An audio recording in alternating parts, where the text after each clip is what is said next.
जय मसीह की प्रिय परिवार, आप मेरे साथ पढ़े मत्ती रचित सुसमाचार 9 अध्याय 35, 36, 37 और 38 वचन। लिखा है, प्रभु यीशु सब नगरों और गांव में फिरता रहा और उनके आराधनालयों में उपदेश करता और राज्य का सुसमाचार प्रचार करता और हर प्रकार की बीमारी और दुर्लभता को दूर करता रहा।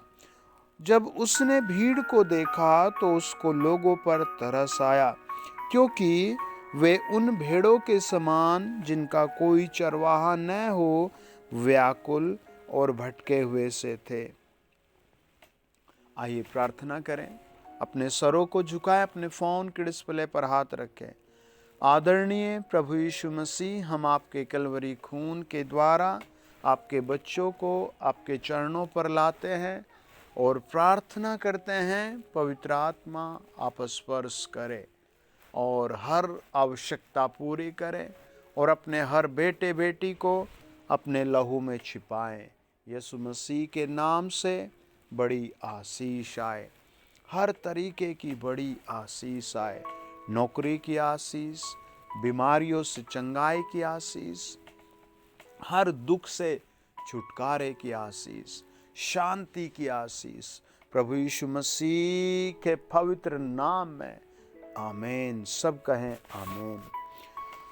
वचन बताता है, प्रभु यीशु मसीह जब जगह जगह लोगों से मिल रहे थे और स्वर्ग के आगमन की बात कर रहे थे, तब प्रभु बहुत से बीमारों से मिले, बहुत से दुर्बल लोगों से मिले। बीमार आज आपने देखा है, किसी को कोरोना वायरस, किसी को टीबी, किसी को कैंसर, आंखों की बीमारियां, घुटनों की बीमारियां, किडनी लीवर की बीमारियां। उस समय भी ऐसी बहुत सी बीमारियां लोगों को लगी हुई थी और वो लोग बेचारे दुखी थे, निराश थे, परेशान थे।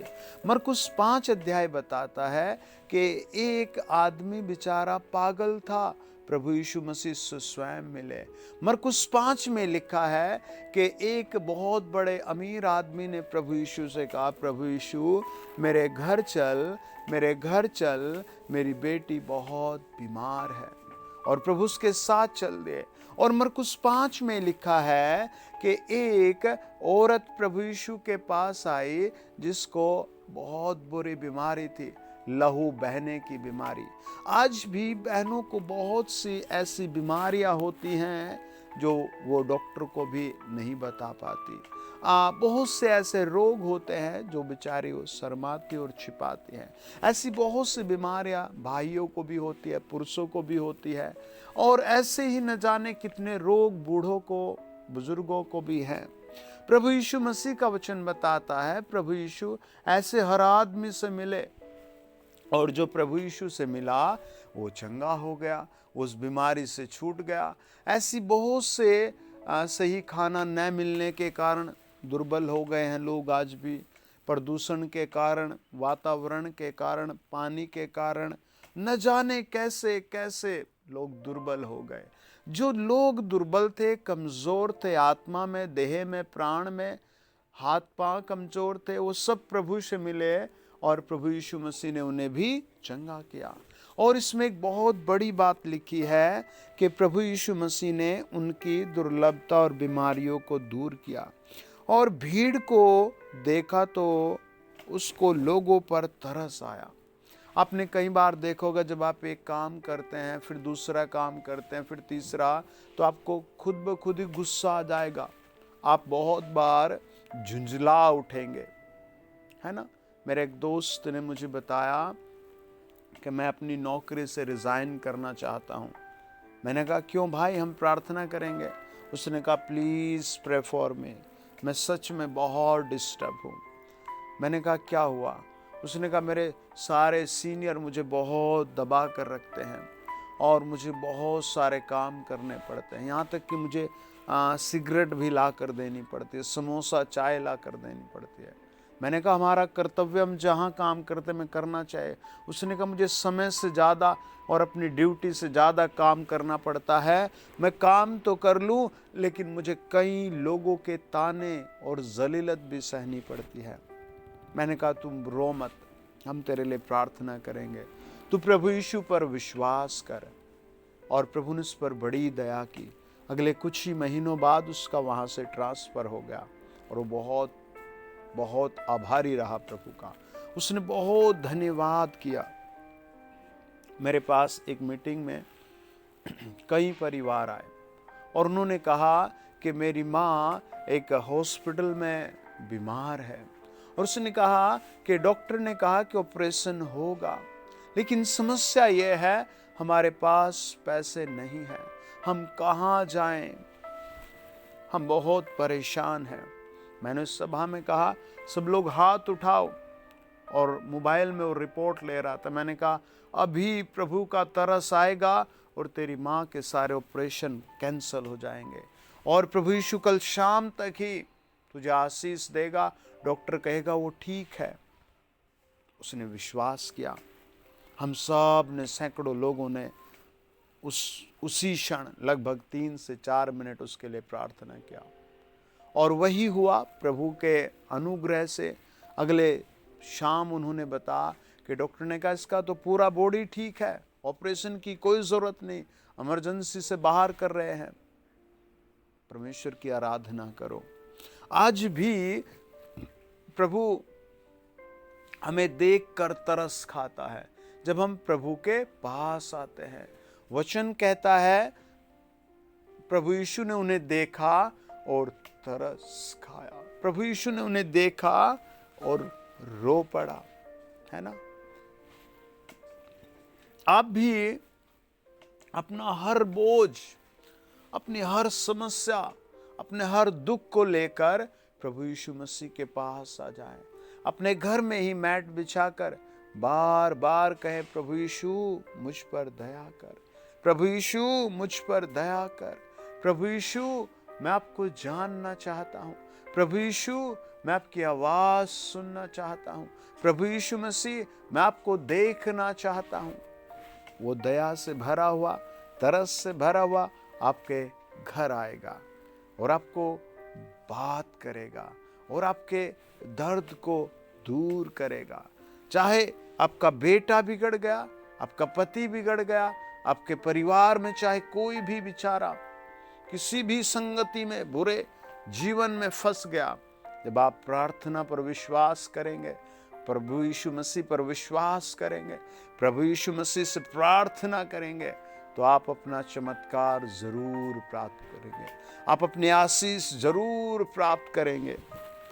आपकी जिंदगी में परमेश्वर स्वर्ग के झरोखे खोल देगा। हालेलुया। मैं आपको बताना चाहता हूँ, वचन बताता है एक आदमी था, हालेलुया, उसके देश में अकाल पड़ा हुआ था, हालेलुया।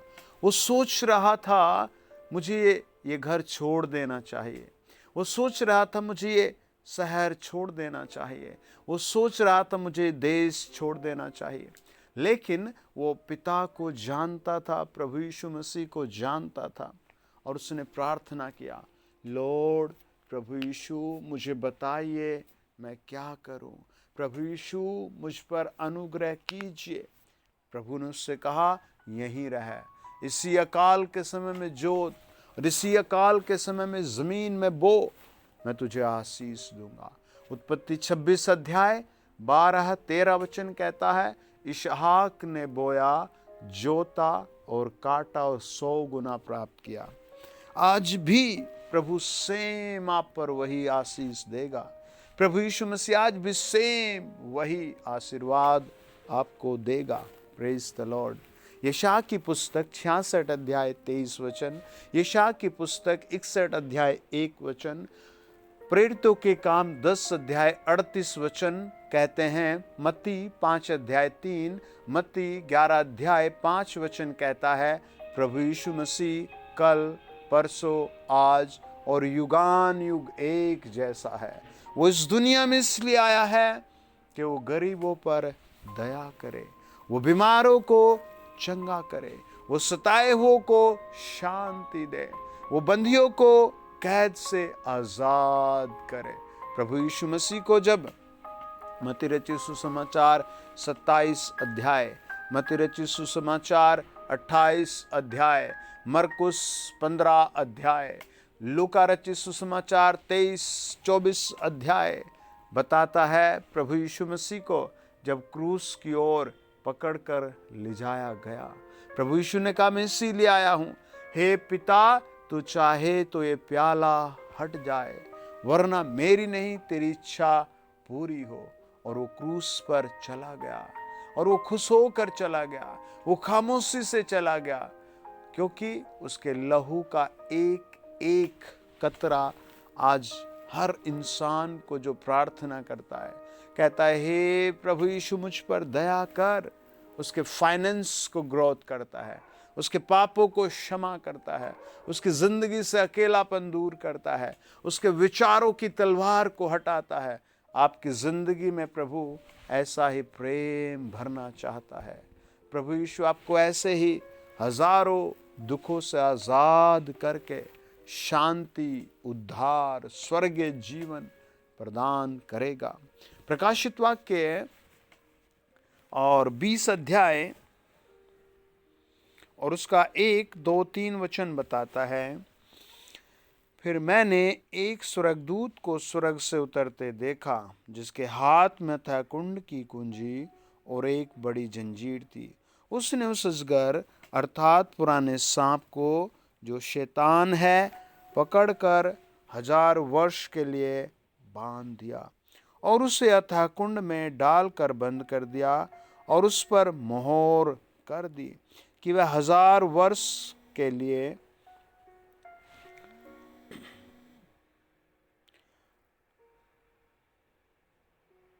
जाति जाति के लोगों को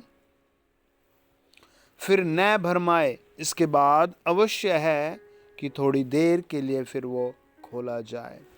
परमेश्वर की पावर ऐसी है कि 1000 वर्ष के लिए शैतान को मोहर बंद कर दिया।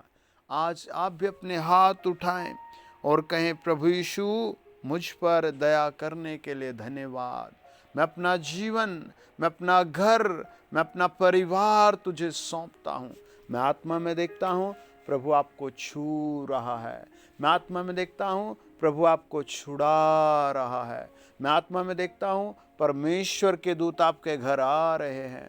मैं आत्मा में देखता हूँ कल से आपकी तरक्की, कल से आपकी जिंदगी में एक बाउंड्री लग जाएगी। आज ही परमेश्वर आपके लिए अच्छे योग, अच्छा जीवन, अच्छी लाइफ, अच्छे विचार देगा। सब कहें आमीन। आइए प्रार्थना करें।